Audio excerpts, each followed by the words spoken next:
কর্তৃপক্ষের স্বেচ্ছাচারিতার বিরুদ্ধে প্রশাসনিক ব্যবস্থা নেয়ার দাবিতে অনির্দিষ্টকালের জন্য নতুন বাজারে অবস্থান কর্মসূচি পালন করছেন ইউনাইটেড ইন্টারন্যাশনাল ইউনিভার্সিটির শিক্ষার্থীরা। সেখানে রয়েছেন সহকর্মী আসিফ ইকবাল।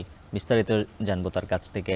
আসিফ, জানাবেন কতক্ষণ ধরে সড়ক অবরোধ করে আছেন শিক্ষার্থীরা, আর তাদের সড়ক থেকে সরানোর কোনো চেষ্টা আছে কিনা?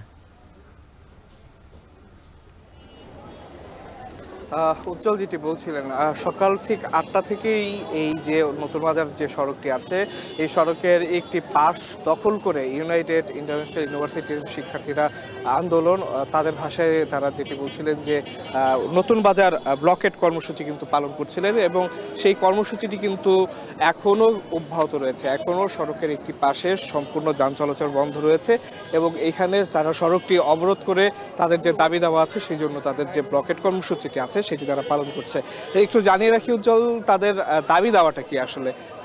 ইউনাইটেড ইন্টারন্যাশনাল ইউনিভার্সিটির শিক্ষার্থীরা বলছেন যে তাদের কিছু শিক্ষার্থীদের অবৈধভাবে অন্যায়ভাবে বহিষ্কার করা হয়েছে। তারা সেই বহিষ্কারাদেশটি বাতিলের দাবিতে আসলে মূলত তাদের এই অবস্থান কর্মসূচি। এছাড়া তাদের আরও কিছু দাবি আছে। তারা বলছেন যে ইউনাইটেড ইন্টারন্যাশনাল ইউনিভার্সিটির প্রশাসনে এখনও বিগত ফ্যাসিবাদ সরকারের যে দোসররা আছে তারা এখনও অবস্থান করছে এবং তাদের যোগসাজশে যে শিক্ষার্থীদের বিভিন্ন দাবি দেওয়া বা বিভিন্ন ন্যায্য দাবি দেওয়াগুলো আছে সেগুলো আসলে আদায় হচ্ছে না। তো এই যে দাবি দেওয়া, এই দাবি দেওয়ারগুলোর নিয়েই আসলে ইউনাইটেড ইন্টারন্যাশনাল ইউনিভার্সিটির শিক্ষার্থীরা নতুন বাজারের যে মোড়টি আছে, এই মোড়ের যে সড়কটি আছে, এখানে সড়কটি অবরোধ করেছে এবং এখানে যান চলাচল পুরোপুরি বন্ধ আছে। এই শিক্ষার্থীদের সড়ক থেকে সরিয়ে দেওয়ার জন্য পুলিশ কিন্তু আমরা দেখেছি বিভিন্ন সময় বিভিন্ন অ্যাকশন নিয়েছে। পুলিশের সাথে শিক্ষার্থীদের দফায় দফায় আমরা সংঘাত হতেও দেখেছি। শিক্ষার্থীরা আমরা দেখেছি অনেক শিক্ষার্থী আহত হয়েছে। তারপরেও কিন্তু শিক্ষার্থীরা কিছুক্ষণ সময়ের জন্য সরে গেলেও পরবর্তীতে আবারও শিক্ষার্থীরা সড়কটি অবরোধ করেছে এবং সড়কটি এখনও অবরুদ্ধ অবস্থায় আছে। এই সড়ক দিয়ে কোনো রকমের যান চলাচল কিন্তু হচ্ছে না।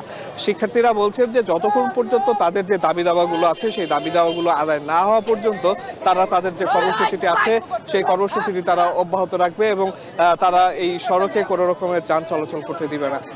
আগেই বলেছি যে শিক্ষার্থীদের দাবি হলো যে তাদের যে শিক্ষার্থীদের অবৈধভাবে বহিষ্কার করা হয়েছে সেই শিক্ষার্থীদের বহিষ্কারাদেশ বাতিল করতে হবে এবং যে স্বৈরাচারের দোসররা যারা শিক্ষার্থীদের বিভিন্ন দাবি আদায় হতে দিচ্ছে না বা শিক্ষার্থীদের বিভিন্ন দাবি আদায় বাধার সম্মুখীন হচ্ছে, সেই বিগত সরকারের স্বৈরাচারের যে দোসর আছে তাদের আসলে পদত্যাগ তারা চাচ্ছে।